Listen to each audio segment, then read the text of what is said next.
buds and beauties, welcome to Life of Naman. I hope you are doing absolutely amazingly fine.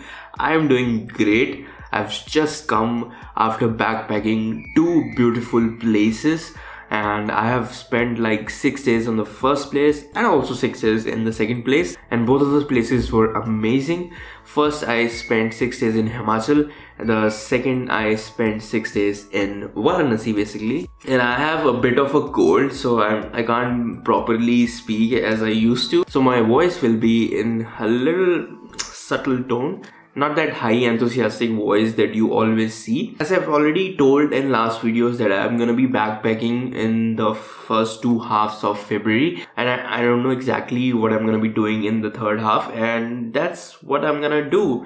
I'm gonna basically be at home in the third half of February. So the third half is a little shorter than the other halves, but I had amazing moments in the previous 2 weeks.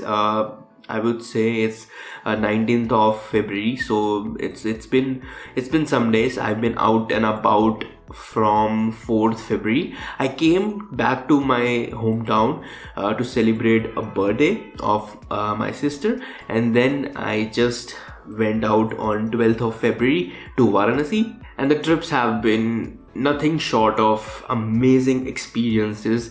I won't say those were trips, they were amazing experiences I had. I met amazing people at both the experiences. The first experience was in Shoja, Himachal Pradesh. So what happened was I reached on Thursday 5th of February. So it was Thursday the 4th of February when I reached GB. So basically when I'm coming from Chandigarh to, you have to come from Chandigarh, wherever you're coming from, either Delhi or anything, you have to come through Chandigarh, then you have to go the route that takes you to Manali. You have to stop at the Odd Tunnel, and I stopped at the Odd Market, and it was about 6:30, and from there you have to go to Banjar Valley, and then Banjar Valley, once you reach the Banjar Valley, you have to go to GP and then Shoja. So what happened was when I reached, so the snow just started coming, and it was just so magical that I didn't know the magnitude of things that are lying ahead of me that I faced that day. It was just so amazing that I was feeling the snowfall that was falling, but it was again not exactly snow, because at Ghiagi, so this place was known as Ghiagi, which is like 2.5 kilometers from GP. So the snow was coming from sky, and then it was turning into water. So it wasn't exactly snow, but they were saying that in Shoja it's snowing like crazy. So I was like, okay. And people were saying that at least 2-3 days we won't go up there, and it was like just like 2 kilometers, 3 kilometers, but what I thought, but it is about 8 kilometers from Ghiagi till Shoja. And I just ate some paranthas, did my breakfast, sipped some chai, and there was an auntie who was saying that there would be no cars that would be going till Shoja at least for the next 3 days. I was like, I have a booking for a week there in Shoja, and I don't know what to do. The auntie was saying that, let's come with me, I'm gonna go till Shoja, that is my village, that is where I live. And yeah, it is a pretty simple hike. So I was wearing sneakers, I was carrying 3 bags, pretty massive bags actually, and I was like, okay, let's go. I had no rain cover, so basically my bags are gonna be wet for sure. And I was like, let's see what happens. What happened was, after covering like 4 kilometers, I gave up. I said to the auntie, I can't come because I'm just done for the day, because that was not a simple hike, and it was just like 1 to 2 feet of snow I was walking in with sneakers. Man, sneakers were all wet, and I was like, what should I do? I can't do anything. I have to get to Shoja. And I walked till 4 kilometers till No Society Cafe. So there is a cafe, a No Society Cafe, where I just gave up, and I said to auntie, I can't come. That's it, and that's all I can do for the day. I had some disputes with the hostel people also. They were not helping at all. And then there was a cab driver who was charging me 1,000 rupees for 4 kilometers. He was saying that he's gonna come from below, but he's gonna charge me 1,000 rupees going from Gihagi till Shoja. And I was like, really? 1,000 rupees? Because I did my booking at Hostler for 1 week for 2,000 rupees. If I have to break down, and if I have to compare the price of what is the value of 1,000 rupees, it's like half of my stay. And I waited there at the No Society Cafe for some bit, and also asked the price of their room, and they were asking for 1,000 rupees again. And I was like, if I have to give 1,000 rupees, I rather go up to the till Shoja and stay at my dorm than spend 1,000 rupees here. And maybe tomorrow also there's nobody gonna come and pick me up and take me till Shoja.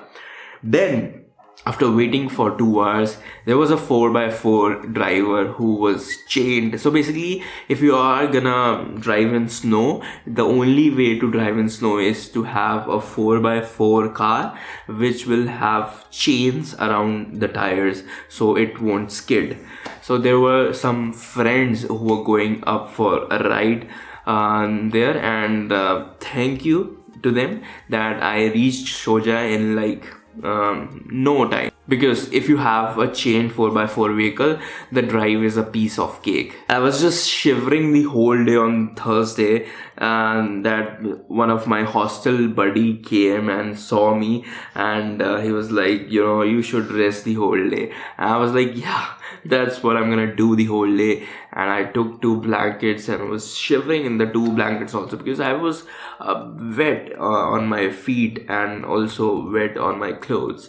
I changed clothes, and after that the experience took another highs. I mean, it started on a low and it took such a high the whole trip. I'm not gonna tell you everything about this Shoja experience. I'm gonna make another video about it.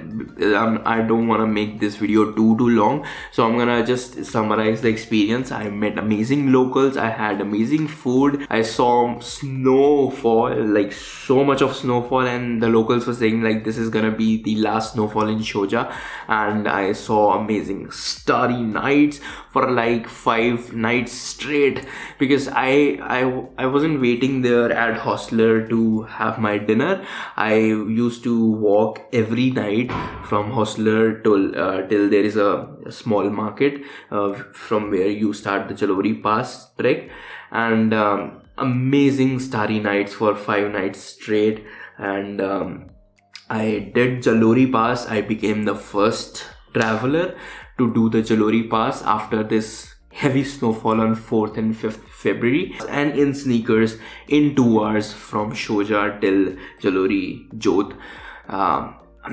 Amazing experience in Shoja. The place is just a beauty to do vacations in. And I also mentioned this place in my top 7 offbeat places to visit in Himachal Pradesh. It's like, I think, first or second place, but I again mentioned this place. I know that Shoja is just such a peaceful bliss of a place where you can do your work, enjoy the mountains, have talk with locals, have Himachali food, have the original Himachali experience that everyone wants, right? Nobody can get this experience in Shimla, Manali, Mandi, Dalhousie, Dharamshala. Nobody can get this experience there.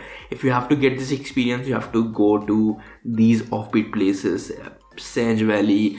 I have wanted to do the Sanj Valley, but I couldn't do because I was in Shoja for all the nights, and I actually loved it. I actually really loved staying in Shoja.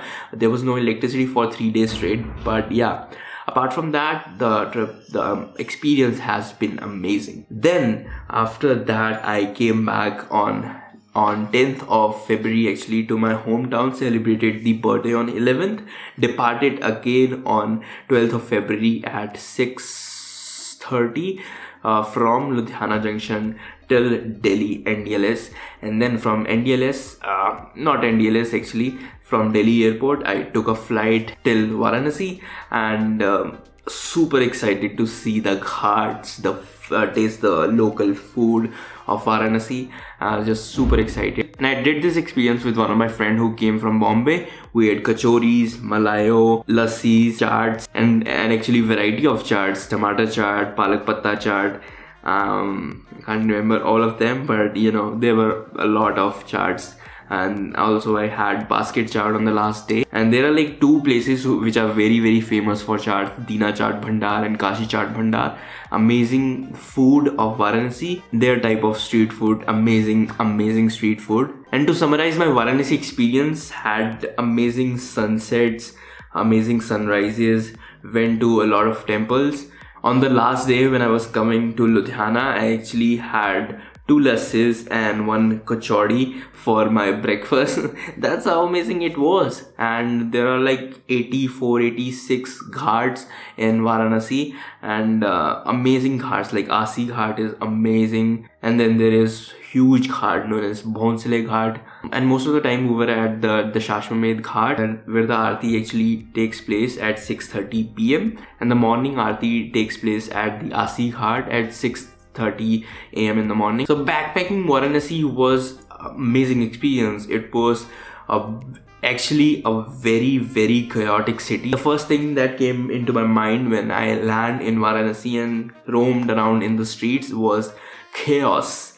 Chaos everywhere is so chaotic. We stayed there at Ghost Stops Varanasi for 5 nights, and the place actually where the Ghost Stops is located is Bhelupur, and around that is just so chaotic. The gullies that are around the ghats are just so tiny and just so chaotic that that going to urban Banaras, I don't know if it's urban Banaras or not, but going to urban Banaras, going to BHU, the Banaras Hindu University where the place is, the roads are wide, you get the space. After roaming around in the streets of the ghats for like 3 days and going to the urban Banaras on the 4th day, it just feels like, where are we? Is this Banaras? Because we have just experienced like 3 days straight of so chaotic and honking everywhere, and just so much of chaos there in Banaras, and I would say not the urban Banaras. And when you go to the urban Banaras, you feel like you've come to somewhere else. So all in all, both of these experiences were amazing. Shoja being the quiet and the blissful experience, awesome. Like 10, I won't say 10, I would say 1000 on 10 if I should recommend it for vacation. And then Varanasi, the chaotic one. So basically I've been to both the quiet one and the chaotic one, all in like last 15 days, and it was amazing. Actually, it was game changing. It was a lot of change of scenarios from going from Shoja to Varanasi, but both of them holds a amazing place in my heart. And yeah, I would do them again once if I could in future. I don't want to go to the same place like just in the near future, but again, both of the places were amazing. I would do them maybe in like, I don't know when. But yeah, that's it for this video. That was just a quick, I don't think it was very quick because I've made this video a little bit longer. But yeah, that was an update of I'm just back at my hometown, and I'm gonna make videos and do what I do at home. That's it for this video. Hope you liked it. If you did, thumbs up the video and subscribe to my channel for more awesome travel videos, motivational videos, and tech videos. I will see you guys in the next one. Till then, peace out, bye bye, and keep washing your hands.